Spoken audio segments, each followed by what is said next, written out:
Semeton Istana Channel, kenapa jika kita memasuki tempat suci pura? Di dalam pura ada banyak ukiran-ukiran makhluk seram. Ketika beberapa teman dari umat lain yang bertanya begitu, bagaimanakah kita menjawabnya?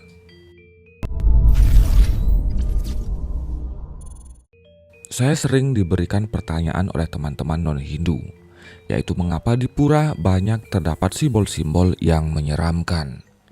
Tempat suci di Bali adalah tempat suci dalam tradisi Tantra, ajaran tingkat tinggi yang sangat sakral. Semeton Istana Channel,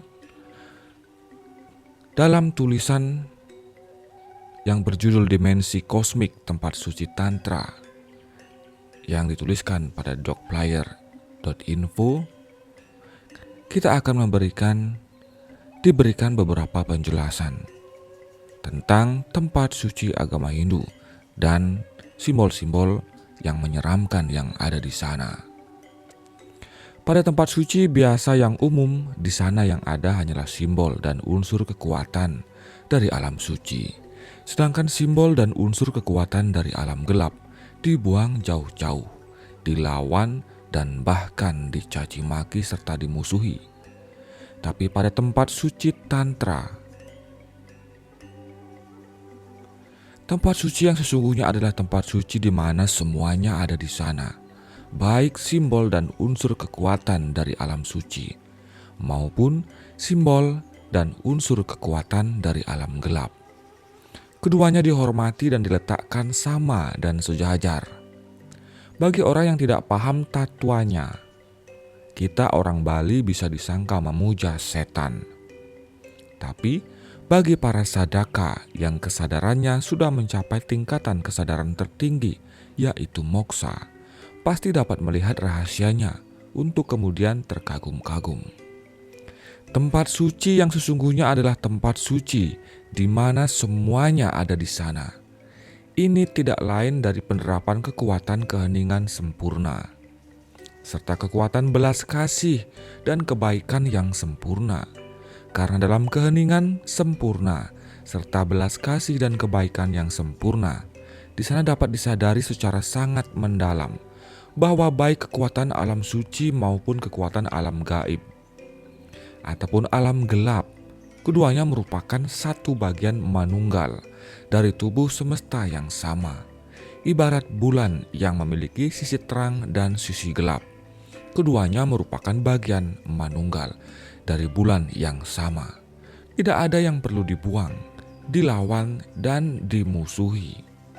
Keheningan dan belas kasih sempurna adalah kemahasucian tertinggi, laksana ruang tidak terbatas yang menyediakan tempat pada apa saja dan siapa saja, laksana langit yang memayungi semuanya tanpa pernah membeda-bedakan, laksana matahari yang menyinari semua tanpa pernah memilih-milih.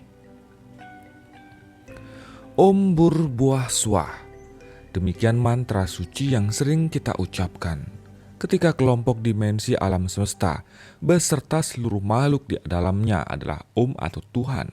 Burbuah Swah adalah kemanunggalan kosmik yang menyatu sempurna sebagai kemahasucian tertinggi. Artinya, kemahasucian tertinggi ada di atas dualitas atas bawah, suci gelap baik buruk. Sehingga tidak ada yang perlu dibenci, diperangi, dicaci maki dan dimusuhi. Karena alam atas maupun alam bawah, kekuatan alam suci maupun kekuatan alam gelap, kebaikan maupun keburukan adalah satu bagian manunggal dari tubuh semesta yang sama. Semuanya adalah bagian dari alam semesta yang sama. Semuanya adalah bagian dari Tuhan yang sama. Semuanya adalah bagian dari tarian kosmik Siwa Nataraja yang sama. Sehingga di tempat suci Tantra, dalam kemahasucian tertinggi, semuanya diberikan tempat dan ruang. Tidak ada kegelapan yang dibenci dan diajak perang. Tidak ada keburukan yang dicaci maki dan diajak bermusuhan. Kesucian maupun kegelapan, kebaikan maupun keburukan, keduanya diletakkan sama sejajar, serta dihormati dan disayangi secara sama. Ketika semua kebencian, peperangan, caci maki, dan permusuhan dihentikan, kesadaran manusia langsung bersentuhan dengan Paramasanti, kedamaian maha sempurna. Di tempat suci Tantra, secara ritual dan sadhana kita menghormat ke alam-alam suci dan memberi makan ke alam-alam bawah. Ini merupakan pancaran belas kasih dan kebaikan mendalam agar seluruh makhluk di alam semesta bahagia bebas derita. Dalam siklus samsara atau reinkarnasi, makhluk-makhluk alam bawah adalah mereka yang dulu semasih hidup di alam marcapada atau alam di mana kita berada saat ini, banyak membuat perbuatan atau karma buruk dan dimensi kesadarannya rendah. Sehingga setelah meninggal mereka harus terjatuh ke alam-alam bawah. Pahami, mereka bukan sebagai makhluk-makhluk jahat, tapi sebagai makhluk-makhluk menderita yang sangat memerlukan belas kasih dan kebaikan kita. Saya pernah mengantar suatu rombongan Hindu Jawa melakukan tirta yatra ke sebuah pura kuno di Penebel, Tabanan. Mereka menyebut keberadaan makhluk-makhluk alam bawah sebagai leluhur, dan mereka memberikan beberapa jenis sesajian. Saya sangat terkesan karena sebutan leluhur itu secara pengetahuan spiritual sangat mendalam. Dalam berjuta-juta kali kelahiran, dalam siklus samsara atau reinkarnasi, yang kita sebut sebagai makhluk-makhluk alam bawah itu di suatu masa kehidupan pasti pernah menjadi orang tua kita yang sangat menyayangi kita. Tapi kebetulan karena pernah dalam suatu masa kelahiran mereka banyak membuat karma buruk dan dimensi kesadarannya jatuh sehingga mereka mengalami kejatuhan dalam siklus samsara. Dalam siklus samsara atau reinkarnasi, keberadaan mereka seperti siklus perputarnya bunga yang dapat berevolusi menjadi sampah dan sampah yang dapat berevolusi menjadi bunga. Alam bawah adalah sisi sampah dari alam suci. Alam suci adalah sisi bunga dari alam bawah. Suatu waktu kita bisa di atas kemudian jatuh ke bawah. Suatu waktu kita bisa di bawah kemudian naik ke atas. Demikian seterusnya. Sehingga pandanglah mereka bukan sebagai makhluk jahat, melainkan sama seperti kita, yaitu makhluk yang dalam siklus samsara atau reinkarnasi sedang berjuang, jatuh bangun, jatuh lagi, bangun lagi untuk dapat mencapai kesadaran atma. Hendaknya kita jangan pernah meminta apapun kepada makhluk-makhluk alam bawah.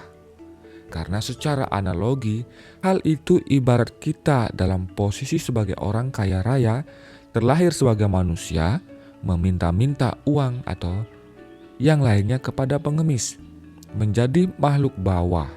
Serta karena meminta sesuatu kepada makhluk alam bawah, terkadang memiliki resiko yang tersendiri. Tindakan yang baik dan luhur adalah kita yang memberi kepada mereka. Kita jangan juga pernah mengganggu apalagi memusuhi makhluk-makhluk alam bawah. Ingat bahwa mereka sesungguhnya makhluk-makhluk sengsara yang memerlukan belas kasih dan kebaikan kita. Memperlakukan mereka dengan kejam atau jahat dapat berujung kepada karma yang sangat buruk. Misalnya, mengurung mereka di dalam botol. Itu akan dapat membuat mereka dendam kesumat mendalam kepada kita selama ribuan tahun. Bahkan ketika kita sudah meninggal atau bahkan ketika kita terlahir kembali, mereka akan terus mencari dan mengejar kita karena dendam. Keberadaan makhluk-makhluk alam bawah sebenarnya bukanlah sebuah ancaman. Dimensi alam mereka berbeda dengan kita. Mereka menjadi berbahaya karena kita manusia mengganggu atau menyakiti mereka, atau karena kita manusia takut menghakimi atau tidak menyukai mereka. Ketakutan penghakiman atau rasa tidak suka ini membuat adrenalin di dalam diri manusia naik, di mana adrenalin yang naik ini menghasilkan sebentuk energi yang dirasakan oleh makhluk alam bawah sebagai kekuatan yang hendak menyerang mereka. Itulah sesungguhnya yang menyebabkan mereka menjadi agresif dan berbahaya. Kepada makhluk-makhluk alam bawah, kita bersikaplah penuh belas kasih dan kebaikan, serta dengan perasaan yang tenang, berikan mereka segahan atau rarapan atau sesajian dan doakan mereka agar damai dan bahagia. Kalau kita tidak membawa sesegahan atau rarapan, cukup dengan mendoakan mereka agar mereka damai dan bahagia. Sekaligus terus mendoakan mereka agar mereka bisa keluar dari alam-alam bawah yang gelap dan sangsara. Ini merupakan bentuk belas kasih dan kebaikan yang sempurna kepada semua makhluk dalam wujud kita sebagai manusia dalam agama Hindu, sekaligus menebarkan energi keharmonisan dan kedamaian ke semua arah. Sebagai hasilnya sudah tentu mereka tidak akan mengganggu kita. Memasuki tempat suci di Bali terdapat dua hal penting yang jangan dilanggar. Ini sering saya sampaikan kepada semua orang. Yang pertama, tempat suci di Bali adalah tempat suci tantra yang sangat sakral. Jangan main-main di tempat suci tantra, karena secara spiritual kita sangat terhubung dengan alam niskala, batas antara alam skala yang terlihat dan niskala, alam yang tidak terlihat sangatlah tipis. Di tempat suci tantra, kita bisa dengan sangat mudah terhubung kemanapun, baik terhubung ke alam suci maupun terhubung ke alam bawah. Jangan memasuki tempat suci atau tantra atau pura dalam keadaan emosi, kita sedang sangat gelap atau marah, benci, iri hati, dengki, dendam, sangat kesal atau tidak puas. Serta jangan mengajukan permohonan doa yang gelap, seperti meminta agar sakit hati kita dibalaskan atau minta agar orang lain sengsara, celaka, bangkrut dan sebagainya. Karena hal itu akan membuat kita di alam doa dengan sangat mudah terhubung ke alam bawah. Masukilah tempat suci atau tantra dalam keadaan kejernihan emosi yang terang, tenang, damai, bahagia, ceria, riang dan gembira, atau penuh kasih sayang. Serta ajukanlah permohonan yang terang seperti minta agar orang lain bahagia, sehat, murah rezeki dan sebagainya. Karena hal itu akan membuat kita di alam doa dengan sangat mudah terhubung ke alam kemahasucian. Kemudian yang kedua, tempat suci di Bali adalah tempat suci tantra yang sangat sakral. Sekali lagi, jangan main-main di tempat suci tantra. Kita wajib bersikap tunduk, rendah hati dan penuh rasa hormat terhadap semua dresta, aturan niskala sakral yang berlaku di suatu tempat suci. Jangan pernah melanggarnya, tapi ikuti dan jalankan dresta yang ada dengan hati polos dan penuh rasa bakti. Karena melanggar dresta suatu tempat suci tantra, cepat atau lambat akan ada dampaknya yang berbahaya. Pulau Bali adalah pulau tantra, di mana-mana diterapkan pancaran belas kasih dan kebaikan. Mendalam agar seluruh makhluk di alam semesta bahagia, bebas derita. Seperti salah satu kreasi lokal jenius orang Bali di zaman kuno dulu yang sangat mengagumkan, yaitu Palinggih Penunggun Karang. Ketika kita pertama kali membangun rumah di tanah kosong, tanah tegalan, tanah sawah dan sebagainya, biasanya secara niskala di tempat tersebut terlebih dahulu sudah ada makhluk-makhluk alam bawah atau hatu gentayangan yang tinggal di sana. Dalam ajaran Hindu Bali, kita tidak mengusirnya, memusuhi atau menangkap makhluk-makhluk alam bawah atau hantu gentayangan tersebut, tapi justru membuatkan mereka rumah atau niskala yang aman, nyaman dan bercahaya, yaitu berupa Palinggih Penunggun Karang.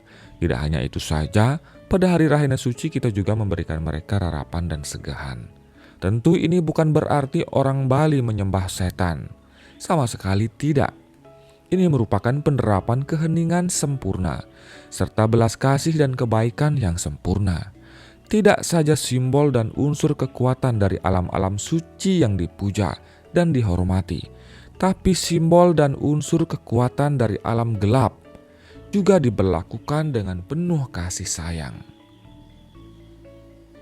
Sobat Istana Channel, itulah alasan mengapa di dalam bangunan suci, pura atau yang lainnya dalam Hindu Bali terdapat simbol-simbol yang menyeramkan. Di samping banyak simbol juga yang memiliki arti lain. Demikian disebutkan dalam rumahdharma.com. Semeton, bagaimana pendapat Anda? Semoga wacana ini bisa menambah sedikit wawasan Anda. Terima kasih atas atensi Anda. Sampai jumpa di video selanjutnya. Om Santi, Santi, Santi Om.